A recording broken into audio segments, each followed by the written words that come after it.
जय श्री कृष्ण दोस्तों, स्वागत है आपका मेरे इस छोटे से व्लॉग में। तो इसके लिए हम आ गए थे प्रेम नगर में J&D म्यूज़िक वर्ल्ड इस नाम की दुकान में, क्योंकि हमें ढोलक वगैरह लेना था। क्योंकि अब त्यौहार है हमारा, तो उसके लिए ढोलक मंजीरा ये सब चाहिए था, तो उसके लिए हम लोग आ गए थे। ये प्रेम नगर में गुरुद्वारे के पास में एक शॉप है, यहाँ पर सारे म्यूज़िकल इंस्ट्रूमेंट्स मिल जाते हैं। आप देख सकते हो यहाँ पे कितने सारे अवेलेबल थे। तो मेन तो हमें ढोलक मंजीरा वो सब लेना था, जो भी कीर्तन के लिए सामान चाहिए होता है वो सब, क्योंकि हमारा त्यौहार है 7-8 का, जो कि हमारे कुमाऊं में बहुत धूमधाम से मनाया जाता है। तो इसके लिए हमें ढोलक लेने के लिए आए थे। तो ये भैया ने ढोलक दिखाया, काफ़ी अच्छा लगा, हमें काफ़ी पसंद भी आया, तो हमने यही वाला ढोलक चूज़ किया था। और बाकी इन्होंने मंजीरा, झुनझुना और वो जो मतलब जितने भी सामान होते हैं वो सब इन्होंने हमें दिखाए थे। तो मैं यहाँ पर बजा कर देख रही थी इसको कि इसकी ताल सही से आ रही है कि नहीं आ रही है, क्योंकि ढोलक में मेन काम उसकी ताल का ही होता है। तो जो सस्ते ढोलक होते हैं उसमें कम ताल आती है, महंगे वाले थोड़ा सही रहते हैं, वन टाइम इन्वेस्टमेंट इनमें ठीक रहती है। भैया यहाँ पर ढोलक बजा के दिखा रहे थे, ऐसा ढोलक तो मैं अगले जन्म में भी नहीं बजा पाऊंगी जैसा ये बजा रहे थे। तो ये सारा सामान हमने फाइनलाइज कर लिया था, जो कि पूरा हमको 3500 का पड़ा। लेकिन 25-26 घंटे हमने इन भैया के साथ में बार्गेनिंग करवाने के बाद में 3200 पर बात फाइनल हो गई थी। लेकिन 300 रुपये का हमने बचत तो कर ली थी, लेकिन उसकी हमें बहुत बड़ी कीमत चुकानी पड़ी। इस ढोलक की चाबी लेना हम भूल गए बार्गेनिंग के चक्कर में, और वो ढोलक में रस्सी भी नहीं बंधवा पाए। तो चलो कोई बात नहीं। फिर अगले दिन भी मुझे मार्केट में थोड़ा काम था। वैसे तो ये मेरे भाई का RTO का वो जो ड्राइविंग लाइसेंस का टेस्ट होता है ना, ऑनलाइन वाला, वो था जो कंप्यूटर वाला होता है, इसमें 15 में से 9 नंबर लाने होते हैं। तो उसमें मेरे भाई के 15 में से 15 नंबर आए, तो बढ़िया हो गया था। तो अगर आप लोग भी RTO जाते हो ना, तो आप लोग ये जितने भी सिग्नल्स मैंने आपको इसमें दिखाए हैं ये अच्छे से याद कर लेना। ये देखो, ये सारे के सारे सिग्नल्स एग्जाम में मोस्टली पूछे जाते हैं, तो 15 में से 9 लाने होते हैं, वो इजीली फंस जाते हैं यहाँ से नंबर। फिर मुकुट वगैरह तो हमें मिला नहीं गौरी मैया के लिए। तो इसमें क्या होता है ना, जो हमारा ये 7-8 का त्यौहार होता है, इसमें ऐसा बोलते हैं कि गौरी मैया शंकर भगवान से रूठ कर मायके आ जाती हैं। तो वो मायके यानी कि हमारे उत्तराखंड में आती हैं।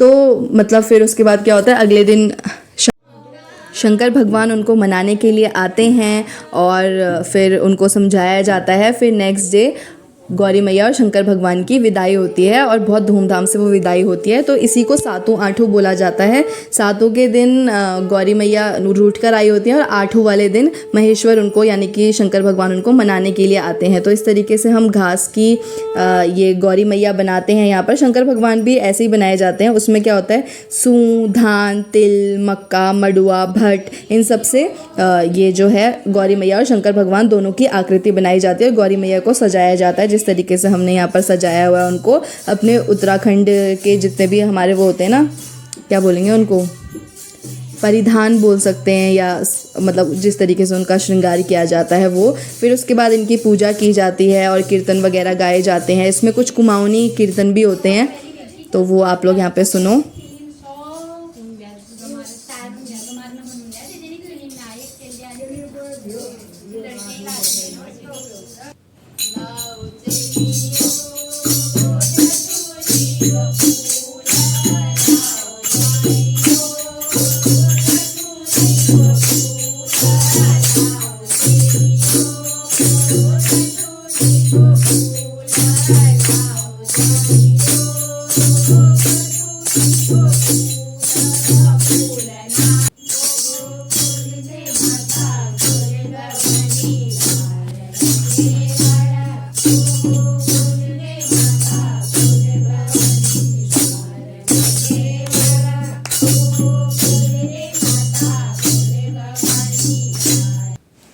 सातों वाला दिन तो ऐसे ही गौरी मैया की पूजा में समाप्त हो जाता है। फिर आता है अगला दिन, यानी कि 8वां वाला दिन, जिसमें महेश्वर भगवान यानी कि शंकर भगवान हमारी प्यारी गौरी मैया को मनाने के लिए आते हैं, और उनकी ऐसी ही घास की आकृति बनाई जाती है, और फिर उसको ये पीले वस्त्र पहनाए जाते हैं, मुकुट वगैरह से उनका साज श्रृंगार किया जाता है, और फिर महेश्वर भगवान की पूजा की जाती है और कीर्तन गाए जाते हैं।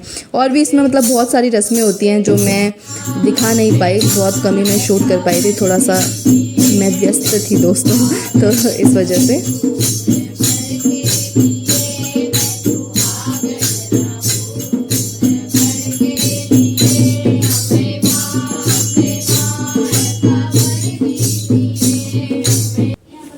फिर फिर आठों वाले दिन भी इसमें बहुत सारी रस्में होती है। जैसे उसमें से एक रस्म ये है कि 2 औरतें इस तरीके से कपड़े के अंदर फल रखकर इसको फटकती हैं। इस कपड़े को ना हमने यहाँ पर चादर ली हुई थी तो इसको इस तरीके से फटका जाता है, और जिन लेडीज़ के गोद में या जिनको वो फल मिलता है, इसमें से छटकाया हुआ फल मिलता है, तो वो बहुत लकी माना जाता है उनके लिए। उनको ऐसा माना जाता है कि फिर गौरी मैया और शंकर भगवान का उन्हें आशीर्वाद मिला है।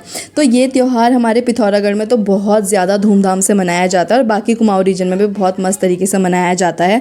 तो हम लोग भी देहरादून में इसको बहुत धूमधाम से मनाते हैं, पर वही है ना कि गांव वाली बात तो अलग ही होती है। तो वहाँ पर तो लोग मतलब अपने काम धंधे से 2 दिन के लिए छुट्टी लेकर अपने घर परिवार वालों के साथ में, गाँव वालों के साथ में इसको बहुत इंजॉय करते हैं, पूरी परंपरा के साथ में इस त्यौहार को मनाते हैं।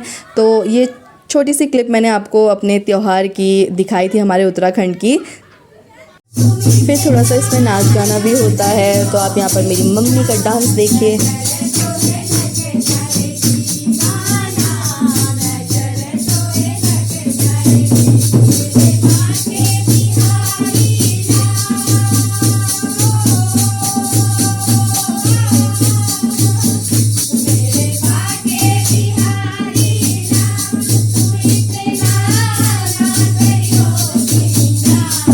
फिर आठों वाले दिन गौरी मैया मान जाती है, और फिर नेक्स्ट डे उनकी विदाई होती है। तो जैसे घर पर विदाई होने पर बुरा लगता है ना, वैसे ही जब गौरी मैया जाती हैं तो तब भी बहुत बुरा लगता है। तो बस यहीं पर ये व्लॉग एंड होता है। So bye, thank you for watching, please subscribe to my channel.